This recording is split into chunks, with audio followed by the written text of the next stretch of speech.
It's now 9:40 on the Sunday morning. They are considered some of our bravest, even though many of us think of them as superheroes. Of course, they are human. Yeah, we're talking about firefighters. And as part of our ongoing Changing Minds series, Dorian Gensler looks at the results of a new study on firefighters and how their work affects them.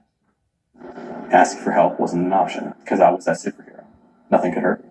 And I was afraid of what my friends would think of me. And there was one night that I almost committed suicide. I almost became a statistic. Chris McKenna has spent the past 8 years as a volunteer firefighter and EMT for the Vigilant Hose Company in Emmitsburg, Maryland. A self-described go-getter, McKenna jumped right in. I started running a lot of serious calls. He was ready for the excitement that came along with the job, but he was not prepared for how devastating some of those calls would be. I've seen bodies pulled out of buildings that are burning. I've pulled bodies out of buildings. I've seen bodies that have been chopped up and mutilated by a tractor trailer. I had nightmares every day. I had flashbacks all the time. And it was a struggle to ask for help because I didn't want to get judged. McKenna was deeply shaken by the suicide in 2016 of Fairfax County firefighter Nicole Mittendorf. And when that happened, when she went missing, there was the talk at first, is this mental health related? Because that was the big topic in the fire service at the time.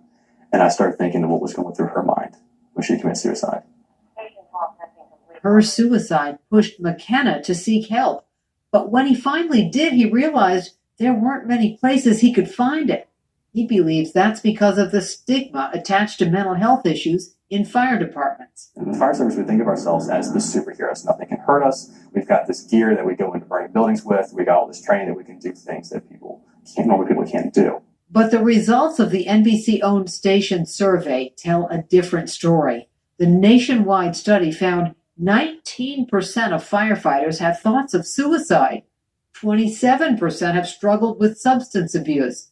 65% are haunted by memories of traumatic situations. And 81% believe that asking for help will make them seem weak or unfit for duty. Take Frank Davis's experience. He was a firefighter for 40 years and is currently president of the firehouse where McKenna and his brother are volunteer firefighters. I had to make a decision one day to let two children in a burning vehicle die, basically because of power lines on the vehicle, and I had to decide not to let our guys put water on the vehicle because they would have been electrocuted. I still have those flashbacks, and I still can wake up in the middle of the night with that stuff. But when years ago that wasn't a big thing, you're supposed to suck it up and move on. And it works on you after a while.